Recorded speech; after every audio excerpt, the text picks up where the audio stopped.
90 రోజుల కోర్సు పూర్తి చేస్తే చాలు 100% ప్లేస్మెంట్ సపోర్ట్ తో సాఫ్ట్వేర్ జాబ్ మీ సొంతం. వెంటనే కోడ్ జ్ఞాన్ డెస్టినేషన్ ని సంప్రదించండి.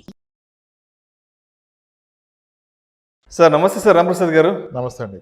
రాంప్రసాద్ గారు, ఇప్పుడు మీలాంటి ఫైనాన్షియల్ ఎక్స్పర్ట్స్, ఈ వెల్త్ మేనేజర్ అందరూ కూడా ఎంతసేపటికి ఈక్విటీలు ఇన్వెస్ట్మెంట్స్ చేసుకుండానో, లేకపోతే మ్యూచువల్ ఫండ్స్లో పెట్టుకోండో, లేదంటే ₹1 కోటి టర్మ్ ఇన్సూరెన్స్ ఉండాలనో, లేదంటే ₹1 కోటి 2 కోట్లు మెడికల్ హెల్త్ ఇన్సూరెన్స్ ఉండాలని చెప్తుంటారు.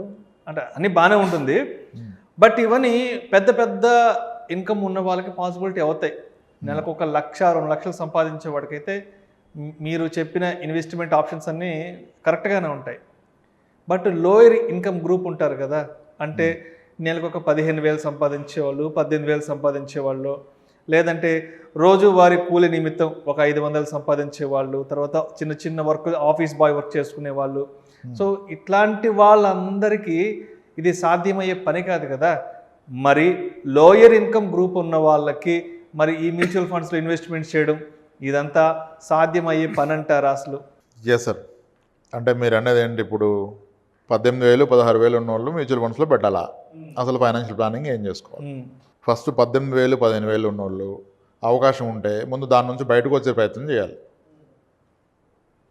ఇప్పుడు మీరు లోయర్ ఇన్కమ్ అన్నాక, ఇన్కమ్ అయ్యి లోయర్ ఉన్నప్పుడు ఏం చేయగలుగుతాం? ఉన్న దాంట్లో ఏదైనా చేద్దామంటే తప్పది, ముందు దాన్ని పెంచుకోవాలి. One should come out of that lower income. అన్నాలని ఉంటారు. సో గ్రాడ్యుయేషన్ చేసి ఇంకా నేను ఆ శాలరీకి పనిచేస్తా అంటే తప్పే అది. చాలామంది చదువుకున్న వాళ్ళు కూడా రోడ్డు పక్క వ్యాపారాలు పెట్టి అద్భుతంగా సంపాదిస్తున్నారు. ఇప్పుడు ఆ లోయర్ ఇన్కమ్లో ఉండటమే తప్పు. బయటికి ఎలా రావాలంటే మనం చెప్పలేము. ఎవరికి ఒకడు ఫైనాన్షియల్ ప్లానింగ్ అంటే ఇవ్వగలడేమో కానీ బిజినెస్ ప్లాన్ ఎవరు ఇవ్వలేరు అనేది నా నమ్మకం. ఇప్పుడు హైదరాబాద్లో మనం రోజు చూస్తాం, ఉదయాన్నే టీవీఎస్ మీద తీసుకొచ్చి టిఫిన్స్ అమ్ముతారు. ఈ ఐటీ కంపెనీస్ దగ్గర మనం చూస్తుంటే పొద్దున్నే టిఫిన్ బకెట్లు కట్టుకొని స్కూటర్ మీద దోశలు, బోండాలు, బజ్జీలు అమ్ముతూ ఉంటారు. చాలా బాగా చేస్తారు వాళ్ళు, టేస్టీగా చిన్న చిన్న ఐటమ్స్, 1-2 చట్నీలు, నీట్గా మళ్ళీ మినరల్ వాటర్ క్యాన్ తెచ్చి పొద్దున్నే తింటుంటే చాలా హ్యాపీ ఫీల్ అనిపిస్తుంది. ఎర్లీ మార్నింగ్ బ్రేక్ఫాస్ట్ చేసి కాదు. అక్కడ మళ్ళీ ట్విస్ట్ ఏంటంటే ఆయన ప్లేట్ 20కో 15కి ఇస్తాడు, కానీ 3 ప్లేట్లు తిన్నదాకా కడుపు ఉండదు ఎవరికి. రాఘవేంద్ర టిఫిన్స్కి వెళ్తే ₹50 అయింది, ఇక్కడ ₹50 అవుద్ది, కానీ ఇది ఒక సాటిస్ఫాక్షన్ కదా. సరదాగా రోడ్ సైడ్ నిలిచి ఎస్ కదా. ఇప్పుడు అది ఎంతో కష్టంతో కూడుకున్న పని. ఉదయాన్నే లేవాలి, రుబ్బుకోవాలి, చేసుకోవాలి, తీసుకొచ్చి అమ్ముకోవాలి 11 కల్లా. మళ్ళీ 11 దాటితే టిఫిన్స్ ఎవరు తినరు, సెషన్ అయిపోతుంది ఆడికి. ఈ ప్రాసెస్లో ఆయన ఎంత సంపాదిస్తారు అనుకుంటున్నారు మీరు రోజుకి? ఒక అంచనా, రోజుకి ఒక 3-4 వేలు. సరే 1,700 వేసుకుంటే తక్కువగా అన్ని ఖర్చులు పోగా. కౌంటర్ బిల్ అవుతుంది 4-5 వేలు, బట్ ఒక 1,700 నుంచి 1,800, బాగున్న రోజు 2,000 సంపాదిస్తాం. రోజుకు 2,000, 25 రోజులు చేస్తే ఆయన ఇన్కమ్ ఎంత? దగ్గర 50,000 వస్తుంది. 50,000 వస్తుంది. మరి ఇప్పుడు లోయర్ ఇన్కంలో ఉండడం తప్పు కదా. ఒళ్ళొంచి ఆ ఇన్కమ్ పెంచుకోవాలి. నేను లోయర్ ఇన్కంలోనే ఉంటాయంటే ఆ ఉండటమే తప్పు. అప్పుడు ఇంక ప్లానింగ్ చేయొద్దు మనం. ఇంకా చాలా ఉన్నాయి. ఇవన్నీ మీరు అబ్జర్వ్ చేసి అందరూ దానికి రైట్ అవుతారని నేను చెప్పట్లా. ముందు you should come out of it. చాలా వ్యాపారాలు ఉన్నాయి. ఏ రోజుకి ఆ రోజు సాయంత్రానికి 1,000-2,000 తీసుకునే వ్యాపారాలు ఉన్నాయి. ఇప్పుడు మనం ఈ టిఫిన్స్ ఏదో మాట్లాడాం. ఇంకా చాలామంది ఉదయాన్నే బోయినపల్లి వెజిటబుల్ మార్కెట్కి వెళ్ళిపోతారు. ఆ రోజు బీరకాయ బాక్సు అంటే కిలో ఒక ₹16, ₹15 ఉంటే ఆయన ఒక 1000 కేజీలు కొనుక్కొని ఒక ఆటోలో పెట్టుకొచ్చి ఒక దగ్గర పెట్టేస్తాడు. 100కి 3 కేజీలు అంటాడు. ఆయన తెచ్చింది ₹12, నువ్వు కొంటుంది కిలో 30, ఒక 1000 కేజీలు అమ్మేస్తాడు సాయంత్రానికి. They also make decent money. ఆయనకి చాలా ఉంటాయి ఖర్చులు. ఆటో రెంట్ ఉంటుంది, ఒక అసిస్టెంట్ ఉంటాడు, అంతా ఉంటాయి. బట్ ఆయన పడ్డ 10 గంటల కష్టానికి ఒక 2,000 3,000 తీస్తాడు. అంటే ఒళ్ళొంచితే డబ్బు ఉంది. నేను MBA చదివాను కాబట్టి టక్ వేసుకుంటా, షూస్ వేసుకుంటా ఆఫీస్కి వెళ్తానంటే మనం హెల్ప్ చేయలేము. ఫస్ట్ ఆఫ్ ఆల్ నాకెందుకు భయం అంటే, లోయర్ ఇన్కమ్ ఉన్నప్పుడు ఉండటం తప్పని నేను చెప్తా ఓపెన్గా. అది పెంచుకోవాలి ఫస్ట్, అప్పుడు ఇన్వెస్ట్మెంట్. దాంట్లోనే ఇన్వెస్ట్ చేయాలి అంటే ఏదో రూల్ ఫాలో అవుతా 30% పెడతా అంటే he's compromising on his life style. పిల్లలకి నీ వైఫ్కి క్వాలిటీ లైఫ్ ఇవ్వలేవు, నీ పిల్లలకి క్వాలిటీ ఇవ్వలేవు, ఫుడ్ ఇవ్వలేవు, క్లాత్ ఇవ్వలేవు, ఇంకేది ఇవ్వలేనప్పుడు దాసి కూడా ఉపయోగం లేదు. చాలా మంచి పాయింట్ చెప్పి. ఎందుకంటే ఆ వచ్చే 15-16 వేలల్లో మళ్ళీ సేవింగ్స్, ఇన్వెస్ట్మెంట్స్ అంటే అవదు. ఒకవేళ చేసిన దాన్ని ఎక్కువ రోజులు కాపాడలేడు. రేపు ఒక అవసరం వస్తే బ్రేక్ చేస్తాడు. క్వాలిటీ లైఫ్ మిస్ అయిపోతాం మీరు. అది చాలా ఇంపార్టెంట్. మళ్ళీ రేపు అవసరం వచ్చినా ఇంకే వేరే ఆదాయం లేనప్పుడు ఇది బ్రేక్ చేయాలి కదా. ఎక్కువ రోజులు ఉండదు. చాలా చూస్తాం. ఇప్పుడు మీరు ముత్తూట్ ఇవన్నీ ఉన్నాయి కదా, అక్కడ గోల్డ్ లోన్ పెట్టినవి కూడా ఆప్షన్కి వెళ్ళిపోతాయి. మరి అంటే ఆ గోల్డ్ కొనడం కూడా తప్పే, ఇన్వెస్ట్మెంట్ వదిలేయండి, ఒక ఆర్నమెంట్ కొనడం కూడా తప్పే కొన్నిసార్లు. అదే ఇన్కమ్ పెరిగితే అవసరం రాదు కదా. సో ముందుగా ఇన్కమ్ పెంచుకోవాలి, అది లేకపోతే ప్రాబ్లం వస్తుంది. స్టిల్ చాలా క్లియర్గా అర్థం అవడం కొరకు ఒక ఎగ్జాంపుల్ చెప్తాను మీకు. ఒక 3 years బ్యాక్ ఒక క్లయింట్తో మాట్లాడడం జరిగింది. ఓకే, అతని వయసు 30 సంవత్సరాలు, డైలీ ఏమంటారు తాపీ పని అంటారు కదా, గృహ నిర్మాణం కన్స్ట్రక్షన్ వర్క్ చేస్తారు, మేస్త్రిగా చేస్తారు. రోజుకి 750 నుంచి 900 మధ్యలో ఉంటుంది ఆయనకి. ఓకే, 2 పిల్లలు, వైఫ్ టైలరింగ్ చేస్తుంది. ఓకే, అతను ఏమన్నారంటే మెసేజ్ పెట్టారు, ఒక లెందీ మెసేజ్ పెట్టారు. సార్ ఇలా నేను చేస్తాను, గృహ నిర్మాణ కార్మికుడిగా చేస్తాను, నాకు ఒక 750 నుంచి 800-900 వస్తుంది రోజుకి. సో దీంట్లో నేను మా పిల్లల భవిష్యత్తు గురించి, ప్లస్ నేను ఇల్లు కట్టుకోవడానికి 10 ఏళ్లలో 30 లక్షలు కావాలి నాకు ఇల్లు కట్టుకోవడానికి, మరియు నా పిల్లల ఎడ్యుకేషన్కి డబ్బులు కావాలి సార్, నేను నెలకి 10,000 SIP చేయగలను, నాకు స్కీమ్ చెప్పండి అంటాడు ఆయన. 10,000 చేయగలను అన్నాడు. సూపర్. అతని కమిట్మెంట్. నేను అడిగాను 10,000 ఎలా చేయగలుగుతావు అంటే, సార్ మా వైఫ్ కూడా టైలరింగ్ మీద ఇన్కమ్ వస్తుంది సార్, కంబైన్డ్గా మా ఇన్కమ్ నుంచి నేను 10,000 చేయగలుగుతాను, నాకు ఒక కూతురు కొడుకు, నాకు 30 ఏళ్ళ వయసు. కానీ ఒక ఛాలెంజ్ ఏంటంటే, నేను ఈ పని చేస్తున్నప్పుడు, ఈ భవన నిర్మాణంలో చేస్తున్నప్పుడు, ఇప్పుడు 30 ఏళ్ళు కదా సార్, ఇంకో 10 ఏళ్ళకి మించి పని చేయలేను, 40 ఏళ్ళకి ఫిజికల్ స్ట్రెంత్ అయిపోద్ది, ప్లస్ ఆయనకి ఎటువంటి బ్యాడ్ హ్యాబిట్స్ లేవు, is not drinker, not smoker, పర్ఫెక్ట్గా. ఓకే, అందుకనే ఆ కాన్ఫిడెన్స్ ఉంది, 10,000 మాట్లాడగలిగారు. సో అర్థం చేసుకున్నా. ఫస్ట్ అడిగా, అసలు నీ ఖర్చులు చెప్పు నాకన్నా. సార్ నేను రెంట్ 2,600 కడుతున్నాను అన్నాడు. 2,600 is very low quality stay, ఎక్కడ ఉంటావు అన్నాను. కొంచెం స్లమ్ లాగా ఉంటుంది సార్, అక్కడ ఉంటాను. మరి రెంట్కే పోతే ఎలా సార్, 5,000 6,000, అందుకని అక్కడ ఉంటా అన్నాడు. ఈయన కూడా డిస్ట్రిక్ట్ హెడ్ క్వార్టర్, ఇక్కడ కూడా కాదు. ఓకే అన్న, ఫస్ట్ మీరు అక్కడ నుంచి బయటకు రావాలి బ్రదర్ అన్నాడు. వస్తే రెంట్ తట్టుకోలేను కదా సార్ అన్నాడు.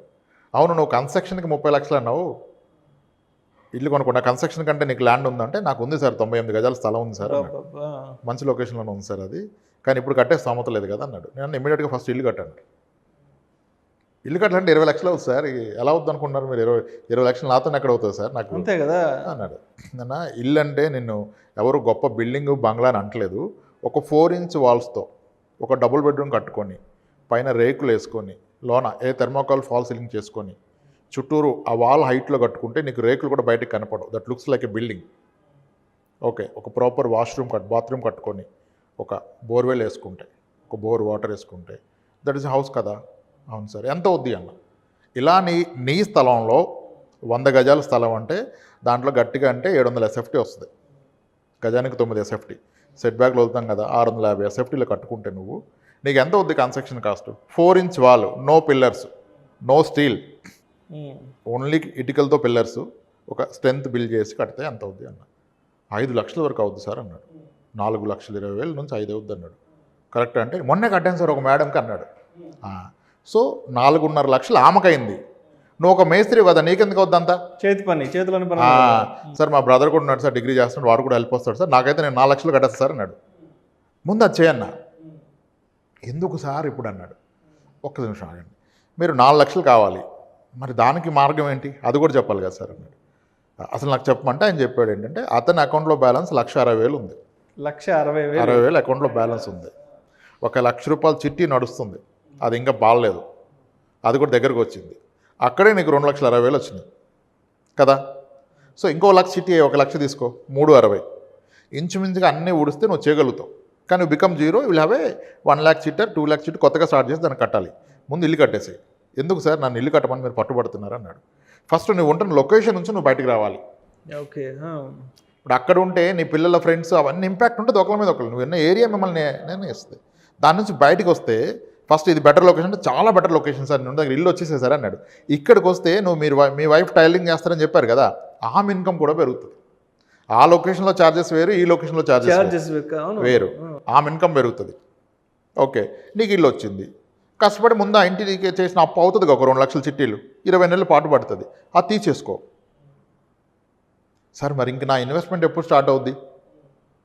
10 ఏళ్లలో నేను నాకు రిటైర్మెంట్ అనుకున్నా అంటే, దానికి సొల్యూషన్ చెప్తా ఆగండి అన్నాడు. చెప్పండి అన్నాడు. ఏమీ లేదు బ్రదర్, ఇది తీర్చాక కూడా నువ్వు SIP స్టార్ట్ చేయకు, మ్యూచువల్ ఫండ్ స్టార్ట్ చేయకు. ఏంటి అలా చెప్తారేంటి మీరు అన్నాడు. ఏం లేదు, నువ్వు ఒక కన్సర్న్ నాకు ఎక్స్ప్రెస్ చేసావు 10 ఏళ్ల తర్వాత పని చేయలేనని. నువ్వు అన్న 10,000 మంత్లీ ఎస్ఐపి చేసినా 10 ఏళ్ళలో నువ్వు పెట్టేది 12 లక్షలు, గొప్పగా పెరిగితే 24 లక్షలు అవుద్ది. 24 లక్షలు అన్నీ తీరిపోతాయా? నీ పిల్లల బాధ్యత నీ ఇల్లు తీరదు కదా. సమస్య లేదు. ఇప్పుడు ఫస్ట్ ఇల్లు తీరిపోయింది కాబట్టి ఇల్లు ఫ్యూచర్లో కడదు. కానీ ప్రజెంట్కి అయితే నీకు టైమింగ్ వచ్చింది కదా, ఎమోషనల్ సాటిస్ఫాక్షన్, నీ సొంత ఇల్లు అన్న ప్రౌడ్ వచ్చింది కదా. ఎస్, ఎస్ఐపి పెట్టకుండా నువ్వు అన్న 10,000లో నువ్వు మీరు చేసే భవన నిర్మాణంలో ఉండే పనిముట్లు ఉంటాయి కొన్ని, కన్స్ట్రక్షన్ మెటీరియల్, అవి కొన్ని రెంట్కి ఇవ్వడం మొదలుపెట్టు. రెంట్ వస్తుంది వాటికి. మార్కెట్లో అందరి చేసిన ₹2 తక్కువకి ఇవ్వు. అవి ఉంటాయి కదా బౌల్స్, అవునులేండి సార్, తాపీలు అవి ఇవి, అవన్నీ రెంట్కి ఇట్టు. నీ టార్గెట్ ఏంటంటే నువ్వు పని చేస్తే రోజుకి 1000 వస్తుంది కదా, నీ పనిముట్లు పని చేస్తే ₹1000 రావాలి. అది నీ టార్గెట్. అది ఎప్పుడు అచీవ్ అవుతావు? సార్ టైం పడుతుంది. పట్టిన 3 ఏళ్ళు పట్టినాయి.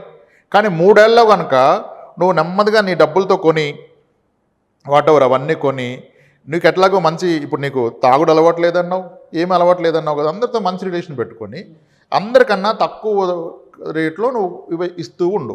సప్లయింగ్, నువ్వు పని చేసే దగ్గర తిప్పు, నువ్వు చేయని దగ్గర తిప్పు, నువ్వు రెస్ట్ తీసుకున్నా ఖాళీగా నీ పనిముట్లు పనిచేస్తాయి. ఎప్పుడైతే ఆ ₹1000 వచ్చిందో నీకు అర్థమైపోద్ది స్టోరీ. దాన్ని 2,000 చేయి, 3,000 చేయి, 10 ఏళ్ళ తర్వాత ఇంక నువ్వు పని చేస్తావు. ఇది పెంచుతూ పోతే మాత్రం. ఇది ఎందుకు చెప్పానంటే అది ఆయన ఏరియా ఆఫ్ ఎక్స్పర్టైజింగ్. ఇప్పుడు ఒక వ్యాపారం అందరికీ నడవదు. ఎవరికి దాని రిలవెంట్ స్కిల్స్ నాలెడ్జ్ ఉంటుందో వాళ్ళకే నడుస్తుంది. ఇప్పుడు మీరో నేనో మన దగ్గర ఉన్నాయి కదా 5 లక్షలు పర్సనల్ లోన్ కొట్టి కొని పెడదామంటే నడవదు. అది మనకు వర్కౌట్ కాదు. అది ఆయనకు ఆ కాంటాక్ట్స్ ఉన్నాయి, ఆయన చేసే పని అది చేసుకోండి బ్రదర్. ఒక 10 ఇయర్స్లో నీకు మంత్లీ ఒక 3,000 రోజుకు ఒక 2,000 ఇన్కమ్, 3,000 ఇన్కమ్కి వస్తే ఇంకా నువ్వు పని చేసిన అవసరం లేదు. నీకున్న పెద్ద కన్సర్న్ 10 ఏళ్ళ తర్వాత నేను పని చేయలేను. కానీ 10 ఏళ్ళలో నీ పిల్లలు హైయర్ ఎడ్యుకేషన్కి వస్తున్నారు, వాళ్ళ ఖర్చులు చూసుకోవాలి. మళ్ళీ ప్రాబ్లం నువ్వు ఇల్లు ఇంకా దీనికంటే దీన్ని తీసి డెమాలిష్ చేసి కట్టుకోవడం, ఇంకోటి కొనుక్కోవడం చేయాలి. ఇవన్నీ తీరాలంటే నువ్వు ఈరోజు ఇన్వెస్ట్ చేస్తే అవదు, ఇన్కమ్ పెంచుకుంటే అవుతుంది. సో లోయర్ ఇన్కమ్ ఉంటే ఇన్వెస్ట్మెంట్ ఏం చేయాలి తప్పు, ఇన్కమ్ ఎలా పెంచాలే కరెక్ట్. మనం అదదులేసి ఎలా చేయాలి నాకు చెప్పండి అంటే చెప్పడానికి ఏముండదు అక్కడ. అంటిల్ అన్లెస్ ఐ అండర్స్టాండ్ నీ క్యాలిబర్ ఏంటి, నీ డిసీజెస్ ఏంటి, నీ డిపెండెన్స్ ఏంటి, నీ అవసరాలు ఏంటి, దాన్ని బట్టి కదా నిర్ణయించాలి. ఒక మెడిసిన్ ఎలా రాస్తాం, మందు చెప్పేస్తామా ఈ మందు వేసుకొని, జబ్బు తెలవాలి కదా. సో అలా లోయర్ ఇన్కమ్ అనే దాని నుంచి బయట రావాలి ఫస్ట్. ఈ వచ్చే క్రమంలో ఫైనాన్షియల్ ప్లానింగ్ బేసిక్స్ అందరికీ వర్తిస్తాయి. నీకు ఆరోగ్య బీమా ఉందా, తీసుకునే స్తోమత లేదు, ఓకే. గవర్నమెంట్ బీమాన ప్రాపర్గా పెట్టుకున్నావా, ఆరోగ్యశ్రీ ప్రాపర్ కార్డు ఉందా, తీరా ప్రాబ్లం వచ్చాక మేము తీసుకోలేదు సార్ కార్డు అంటాడు. అదే దాంట్లో కూడా చిన్న చిన్న స్కీమ్స్ ఉంటాయి. నెలకి 300 కడితేనే ₹299, ₹400. వదిలేండి, ఇన్వెస్ట్మెంట్ వదిలేండి. First basic is health protection ఉందా. ఆ తేడా కొడితే అప్పుడు పాలు అయిపోతావు కదా, బంగారం అమ్మేస్తావు. నేను చెప్పేది కూడా హెల్త్కి సంబంధించి ఫ్రీగానే స్టేట్ గవర్నమెంట్స్ ఉన్నాయి. లోయర్ ఇన్కమ్ ఈసారి కొన్ని కమిట్మెంట్స్ ఉన్నాయి పెంచుతానన్నారు, ఓకే. అది ఉంటే ఒక విధంగా నువ్వు సేఫ్. తర్వాత ఒక టర్మ్ ఇన్సూరెన్స్ తీసుకోవాలి. మరి టర్మ్ ఇన్సూరెన్స్ రాదు కదా, 10th క్లాస్ +2 లేకపోతే టర్మ్ రాదు, ఇన్కమ్ లేకపోతే రాదు కదా. దానికి కూడా IRDA ఒక స్కీమ్ ఇచ్చింది, సరల్ జీవన్ బీమాని మ్యాండేటరీ చేసింది. అన్ని ఇన్సూరెన్సులు ఇన్కమ్ ప్రూఫ్ లేకుండా, ఎడ్యుకేషన్ ప్రూఫ్ లేకుండా 25 లక్షలు కవర్ ఇస్తుంది.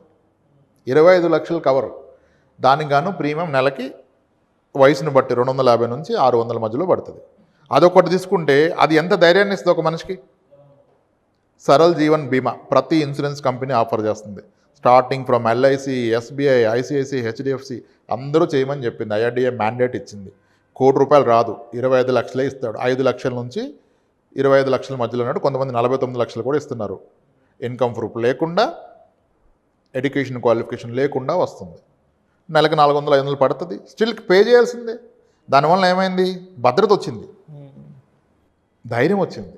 నాకేమన్నా అయితే ఫ్యామిలీకి 25 లక్షలు, ఆరోగ్యపరమైన సమస్య వస్తే హెల్త్ కార్డు ఉంది లేదా హెల్త్ ఇన్సూరెన్స్ ఉంది, ఎఫర్డబుల్ ఉంటే తీసుకోండి. లేని పక్షంలో గవర్నమెంట్ స్కీమ్ అన్నా ప్రాపర్గా పెట్టండి. అది లేకపోతే మాత్రం ఇది తీసుకున్నాక ఏం చేయదు. అది ఉంటే కూడా ఆగిపోమని కాదు, నీకు ఎఫర్డబిలిటీ లేదని ఒప్పుకుంటున్నాం దానికి. అది ఇది చేశాక ఈ ప్లాన్ చేసుకోవాలి. ఇన్కమ్ పెంచుకునే ప్రయత్నాలు చేయాలి. మళ్ళీ ఈ బేసిక్స్ కవర్ చేయకుండా ఇన్కమ్ పెంచుకునే ప్లాన్లు చేసి ఈ మధ్యలో దెబ్బ కొడితే ఇన్కమ్ పెరగడం కాదు, తగ్గుతుంది.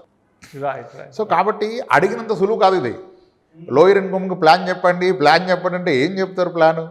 తమ్ము రూళ్ళు 30% పెట్టి ఎలా పెడతాడు? 15,000 వచ్చేవాడు 30% 4,000 ఇక్కడే పడేస్తే 11,000 ఎలా బ్రతుకుతాడు ఒక వ్యక్తి భార్య పిల్లలు ఉంటే? సో కాబట్టి ఈ ప్లానింగ్ అనేది మనిషికి మారిపోతుంది. తమ్మురు రిక్వైర్మెంట్ మీద డిపెండ్ అయి ఉంటుంది. ఆయన స్కిల్ ఏంటి, వాళ్ళకున్న ఫుడ్ హ్యాబిట్స్ ఏంటి, హెల్త్ ఇష్యూస్ ఏంటి, అన్ని వాళ్ళ లైఫ్ గోల్స్ ఏంటి, ఇవన్నీ ఉంటాయి. 30% పెట్టే 20% పెట్టే వీడియో చేసి సార్ కింద ఈ స్కీమ్ చెప్పండి సార్ అంటే అది ఈజీ కాదు. 3,000 ఎస్ఐపి 30 సంవత్సరాలకి ₹1,00,00,000 అయింది అవతక. అప్పటిదాకా ఎలా కాపాడుతాడు? 3,000 ఎస్ఐపిని 3 ఏళ్ళకి ప్రాబ్లం వస్తే తీసేస్తాడు, పండగకి సరిగ్గా టైట్ వస్తే తీసేస్తాడు. అందుకని లాక్ ఇన్ ప్రొడక్ట్స్ గుడ్ ఏమనిపిస్తుంది నాకు లోయర్ ఇన్కమ్కి. ఎస్ఐపి కరెక్ట్ కాదనిపిస్తుంది. ఇప్పుడు ఏ అవసరం వచ్చినా ఇది రెడీగా ఉంటుంది కదా. ఫస్ట్ ఆఫ్ ఆల్ మాటల్లో ఇది తగ్గింది 6 నెలల్లో పెరగలేదు అంటే తీసేస్తాడు, పెరిగితే బాగా పెరిగిందిరా తీసేయమంటే తీసేస్తాడు, లేదా అవసరం వచ్చిందిరా నాకు చాలా పెద్ద కష్టం అంటే ఫ్రెండ్ కోసం తీయొచ్చు, లేదా ఈయనకి అవసరం వస్తే తీయొచ్చు, లేదా పండగ వస్తే తీయొచ్చు, అక్క చెల్లెలు ఇంటికి వస్తే వాళ్ళకి పట్టం లేకపోతే కూడా మ్యూచువల్ ఫండ్ తీసేయచ్చు. మరి అప్పుడు అది వెల్త్ ఎలా బిల్డ్ చేస్తుంది? సో అందుకే నేనేమనుకుంటా అంటే ఒకటి ఫస్ట్ అది నా ఐడియాలజీ, అది maybe right or wrong. Income పెంచుకోవాలి, పెంచుకునే పరిస్థితి లేదు, అదే ఇన్కమ్లో ఉంటానంటే అప్పుడు మేబీ లాక్ ఇన్ ప్రొడక్ట్సే correct. Right. Public provident fund, Sukanya Samriddhi Yojana, Atal pension Yojana తీసుకోవచ్చు, తప్పలేదు. ఎందుకంటే అవి తీయలేడు, అవి లాక్ ఇన్ కదా. ఏ అవసరం వచ్చినా అలా ఉంటాడు, అవసరం తీరదలేండి, అది సెకండరీ. ఫస్ట్ అయితే ఆయన కూతురు పెళ్ళికి 5 లక్షలు కూడుకుంటాయి, కానీ అదే ₹1,00,000 ఎస్ఐపి పర్ మంత్ చేస్తే ఉండదు. అప్పటిదాకా మధ్యలో తీసేస్తాడు, బర్త్డేకి తీసేస్తాడు, ఫస్ట్ బర్త్డే కొట్టేస్తాడు. 24,000 కొట్టాడు, 26 అయిందంటే కొట్టేస్తాడు ఫస్ట్ బర్త్డేకి, లేవు కదా అని. ఇది అందుబాటులో ఉంటుంది, అందుకే వెల్త్ బిల్డ్ అవ్వదు, అందరికీ బిల్డ్ అవ్వదు. ఇలా ప్లాన్ చేసుకోవాలి సార్. లోయర్ ఇన్కమ్ అంటూ సపరేట్ ప్లాన్ ఉండదు, అదే కేస్ టు కేస్ అలా ప్లాన్ చేసుకోవచ్చు. Thank you so much Ramprasad garu. Right sir.